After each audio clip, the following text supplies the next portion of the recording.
ఉంటుంది. ఇక ఇప్పుడు విజయోత్సవ సభలు నడుస్తున్నాయి. తెలంగాణ సాంస్కృతిక శాఖ విజయోత్సవ సభలు.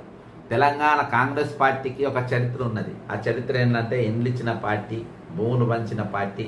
ఇప్పుడంటే ఇల్లు గులగొడుతున్నారు, భూములు గుంజుకుంటుండ్రు, భూములు కాపాడడానికి చట్టాలు తెచ్చినవని కూడా చెప్పుకుంటుండ్రు. చాలా గొప్ప పనులు కార్యక్రమాలు చేస్తుండ్రు. ఈరోజు సాంస్కృతిక సంవత్సరం ముగించినందు సంవత్సరం సక్సెస్ఫుల్గా బాగా చేసినాము. అందరూ తెలంగాణ బంగారు తెలంగాణ కేసీఆర్ చేయలేకపోయినగా మేము చేసినాము. బంగారు రోడ్లు వేసినాము, ఆల్రెడీ బంగారు గిన్నెలలో వండుకొని తింటుండ్రు అనే చందనంగా ఈరోజు విజయోత్సవ సభలు జరుగుతున్నాయి. సరే, విజయోత్సవ సభలకు ముందు జస్ట్ వారం 10 రోజుల క్రితం ముందు స్వర్గీయ గద్దర్ కుమార్తెను మరి సాంస్కృతిక శాఖకు ఆమెను చైర్మన్గా చేశారు.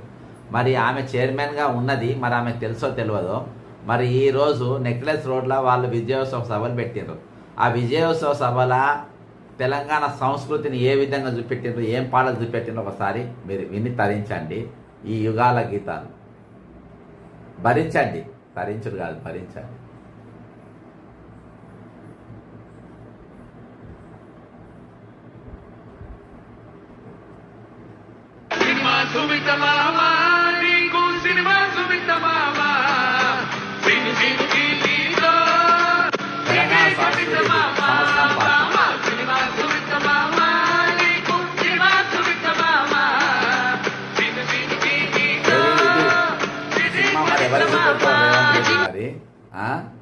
రేవంత్ రెడ్డి ఎవరికి చూపెడతాడో వినండి, పాటల కథ వినండి.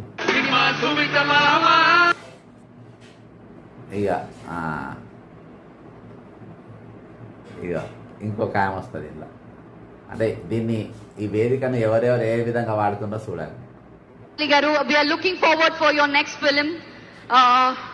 Maybe a line or two మీ నెక్స్ట్ ప్రాజెక్ట్ గురించి. And next project Game Changer వస్తుంది. January 10th అందరూ థియేటర్స్ లో చూడండి. నేను మిమ్మల్ని అందరినీ అక్కడ కలుస్తాను. సినిమా చాలా బాగా వచ్చింది. అండ్ శంకర్ సార్ డైరెక్షన్ లో, రామ్ చరణ్ హీరోగా, దిల్ రాజు గారి ప్రొడక్షన్స్ లో చాలా హ్యాపీగా ఉంది for being a part of game changer.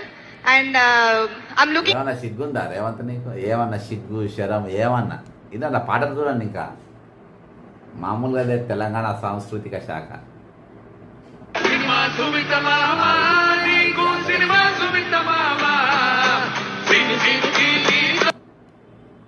Already వచ్చింది. ఇక వెనక రేవంత్ రెడ్డి గారి ఫోటో ఉంది మంచిగా. రేవంత్ రెడ్డి గారు చూడండి, అది నాది కాదనే వెనక ఫోటో ఉంది. ఇక పార్టీ